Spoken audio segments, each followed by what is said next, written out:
오늘 말씀을 통하여서 예수의 증인으로 부르신 주님의 부르심을 다시 한번 확인하면서 은혜를 나누는 귀하고 복된 시간 되기를 간절히 원합니다. 서로 바라보면서 이렇게 인사하겠습니다. 우리는 예수의 증인입니다. 우리는 예수의 증인입니다. 아멘.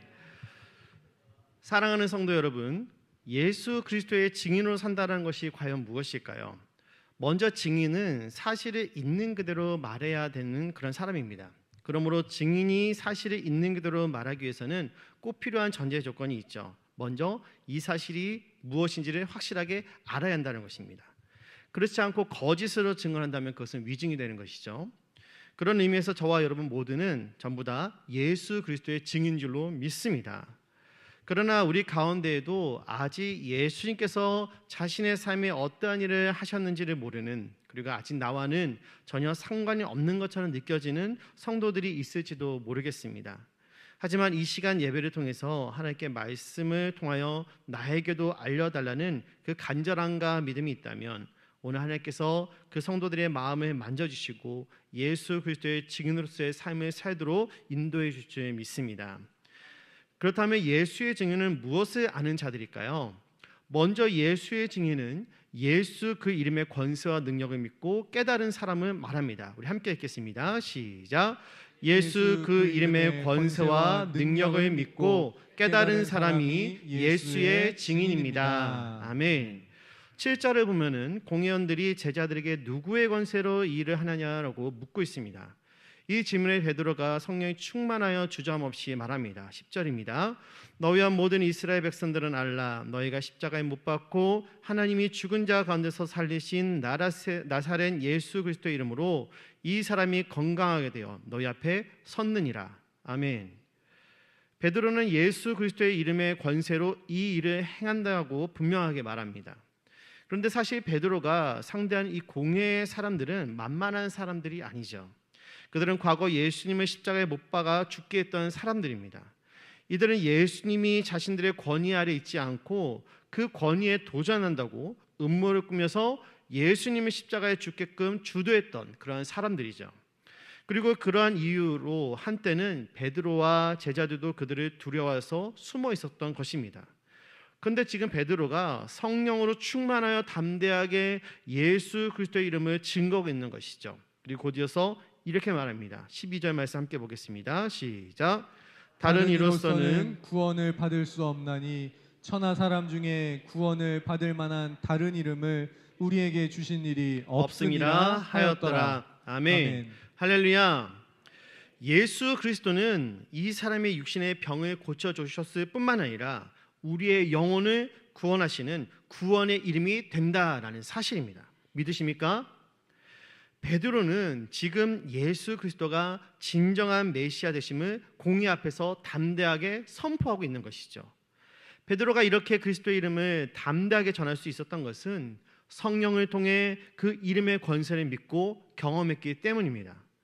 베드로가 예수 그리스도의 이름으로 병든 자를 고칠 때 병자가 나음을 입게 되죠. 예수 그리스도의 이름으로 죄인들을 향해서 회개를 선포했을 때 수많은 사람들이 자신들의 죄를 회개하고 구원에 이르게 되었습니다. 베드로와 요한의 말을 들은 공회의 사람들은 이들을 비난할 말이 없었죠. 왜냐하면 예수 그리스도의 이름으로 병 고침을 받은 사람이 지금 자신들 앞에서 그 이름의 권세를 증명하고 있기 때문인 것입니다. 사랑하는 성도 여러분, 예수의 증인들은 예수의 이름에 이 세상의 최고의 권세와 능력이 있음을 믿는 자들의 됨을 믿으시기를 바랍니다. 이번 제자반 아우리치는 이러한 고백이 있는 시간이었습니다. 그동안 매주 토요일마다 모여서 무려 3시간씩이나 말씀을 공부하고 그것으로 끝이 아니라 이 시간을 위해 훈련소 개개인이 또 평일에도 말씀을 준비하고 외우는 가운데 하나님께서 훈련생들의 마음과 삶 속에서 일하시고 계시는 것을 아우르치를 통해서 우리 모두 다 확인하고 확신할 수가 있었기 때문인 것이죠. 우리가 살고 있는 이 세상은 여전히 사단의 영향력이 남아 있습니다. 그들은 그 영향력으로 성도들을 미혹하고 넘어뜨리려고 하죠. 그러므로 이미 세상의 권세 잡은 자들에 의해서 통치받고 있는 이 땅에 예수 그리스도의 이름이 선포되는 사역을 사탄은 환영할 리가 없는 것입니다. 그러나 우리가 예수 그리스도의 이름이 이 세상 최고의 권세와 능력이 있음을 믿고 나아간다면 세상의 모든 이름 있는 권세들이 그 앞에서 무너지게 될 줄로 믿습니다. 혼돈과 어긋난 행복이 예수 그리스도의 이름으로 온전해지고 참된 자유함으로 변화될 줄로 믿는 것입니다. 그러므로 여러분, 삶의 문제와 어려움이 있을 때 예수 그리스도의 이름으로 기도하며 선포하십시오. 내 육신과 정신을 혼미케 하는 악한 영의 권세를 예수 그리스도 그 이름의 권세로 물리치십시오. 삶의 문제를 향하여서 예수 그리스도의 이름을 부르며 맞서 싸우시기를 바랍니다. 이것이 바로 성도에게 주어진 하늘의 특권인 것입니다. 성도가 이렇게 할 수 있는 것은 나의 이름에 권세와 능력이 있어서가 아니라 우리 예수 그리스도의 그 이름을 믿고 나아갈 때 주님께서 함께 하셔서 그 능력을 드러내 주시기 때문인 것입니다. 이 시간 예수 그리스도의 이름을 의지하며 믿음으로 선포하며 살아갈 수 있기는 그렇게 결단할 수 있는 저와 여러분 되기를 간절히 원합니다. 예수 그리스도의 권세를 믿고 그 능력을 경험한 자들은 이제 그 이름을 증거해야 합니다. 우리 함께 읽도록 하겠습니다. 시작. 예수의 증인은 그 이름을 증거해야 합니다. 아멘. 공회의 사람들도 베드로와 요한이 증거한 예수 그리스도의 이름의 능력을 부인할 수가 없었습니다. 왜냐하면 실제로 예루살렘에 사는 사람들이 그 표적을 보았고 자신들도 예수 그리스도의 이름으로 치유받은 그 안전뱅이를 지금 보고 있기 때문인 것이죠. 그래서 공회원들이 모여서 결정하기를 이것이 민간에 더 퍼지지 못하게 그들을 위협하여 이후에는 그 이름으로 아무에게도 말하게 하지 말자라고 결정을 하게 됩니다. 그리고 베드로와 요한을 불러놓고서 그 결정사항을 얘기하게 되는데요, 예수의 이름을 말하지도 말고 가르치지도 말라라고 위협을 하는 것이죠. 예수 그리스도를 십자가에 못 박았던 그들이 예수님의 제자들까지도 위협하고 있는 상황인 것입니다. 그런데 이때 베드로와 요한이 담대하게 대답합니다. 우리 19절 말씀을 함께 읽어보도록 하겠습니다. 19절입니다. 시작.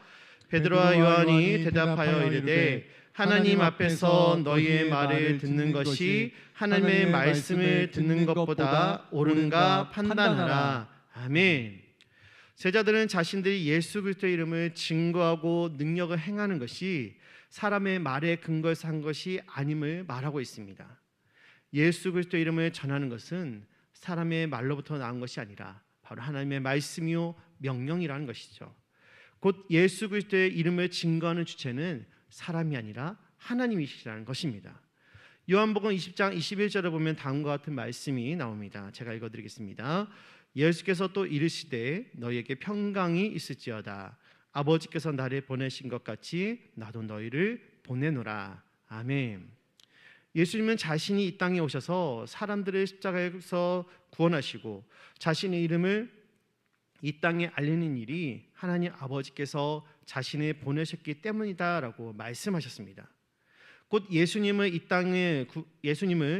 땅을 구원하기 위한 최초의 전도자로 보내신 분이 하나님이시라는 것이죠. 하나님께서 시작하신 복음 사역을 예수님께서 맡으셨고 예수님께서 하신 이 복음 사역을 이제 제자들이 이어서 하게 되는 것입니다. 그렇게 복음 사역의 시작과 주체는 사람이 아닙니다. 하나님께서 시작하셨고 지금도 하나님께서 주체적으로 이 일을 행하시고 있는 것이죠. 그렇기에 우리는 하나님께 주도권을 드리고 그 사명을 감당해야만 하는 것입니다. 여러분, 우리는 모두 다 복음으로 살기를 간절히 원합니다. 복음이 우리 삶의 원동력이 되어서 살아가기를 원하지만 그럼에도 불구하고 이것은 정말로 쉬운 일이 아닌 것이죠.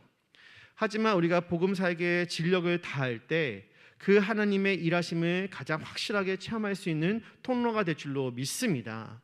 아마도 이번 아웃리치를 통해서 8분의 제자반 집사님들은 모두 하나님의 일하심을 확실하게 체험하셨을 것이라고 믿습니다. 제가 보니까 제자반 집사님들이 가기 전의 표정과 갔다 와서 이후의 표정이 확연하게 달라진 것을 보게 됩니다. 마치 그 모습이 예수님께서 두 실짝을 이어서 동네로 보내셨을 때 스승의 명령대로 모든 것을 수행하고 돌아와서 하나님의 일하심을 기쁘게 자랑하던 그 모습과 같이 보이는 거예요. 사랑하는 성도 여러분, 우리가 하나님의 마음을 품을 수만 있다면 우리는 우리가 생각하는 것 그 이상의 것을 하게 될 줄로 믿습니다. 어떻게 그 이상의 것을 할 수가 있습니까? 바로 이것이 하나님이 기뻐하신 일이기 때문인 것이죠. 하나님께서 이 일을 기뻐하시니 가만히 계실까요? 그렇지 않다라는 것입니다. 하나님께서 친히 그 마음이 아픈 자들의 일을 친히 도우시는 것이죠. 도움의 손길을 붙여주시고 주변에 관심을 갖게 하시고 부족한 부분들을 채워주시고 풀리지 않는 부분들을 풀어주시며 실제적으로 함께 하실 수 있는 사람들의 마음이 모이도록 하나님께서 일하시는 것입니다. 그래서 우리로 하여금 하나님의 기쁨을 함께 누리도록 하시는 것이죠. 대단하지 않습니까? 한낱 피조물에 불과한 존재들이 창조주의 기쁨을 나눌 수 있다는 사실, 이것은 정말로 놀라운 일인 것입니다. 어떻게 하나님의 기쁨을 나눌 수가 있습니까? 우리가 하나님의 그 마음을 품을 때 그 기쁨을 우리도 누릴 수가 있는 것입니다. 간절히 바라기는 우리가 주의 마음을 사모하고 그 마음을 알아 겸손히 나아가 순종함으로 한여름의 시원한 얼음 냉수처럼 주인의 마음을 시원하게 할 수 있는 그런 참된 증인의 삶을 살아갈 수 있기를 간절히 기도드립니다. 이제 말씀을 정리하도록 하겠습니다. 전 세계에서 활동하는 사회 단체 중에 헤비타트라는 단체가 있습니다. 이 단체는 밀러드 플러라는 분이 의해서 창설이 되었는데요. 그는 대학생 때 벤처기업을 창설을 했고 그 사업이 대박을 이루어서 이미 29살에 백만장자가 된 그런 사람입니다. 그런데도 그는 더 많은 돈을 벌기 위해서 밤낮 없이 뛰어다녔던 분이죠. 결혼 후 5년이 지난 어느 날 지친 몸을 이끌고 집에 돌아와 보니까 집에 아내는 없고 쪽지 한 장만 남아있는 것입니다. 읽어보니까 돈만 추구하는 삶을 살고 싶지 않아서 당신 곁을 떠납니다 라고 말을 했다는 거예요. 쪽지를 읽고 나서서 플러는 홀로 남은 자신의 이 초라한 모습을 돌아보게 되었고 가정이야말로 세상에서 가장 소중하다는 사실을 깨닫게 되었습니다.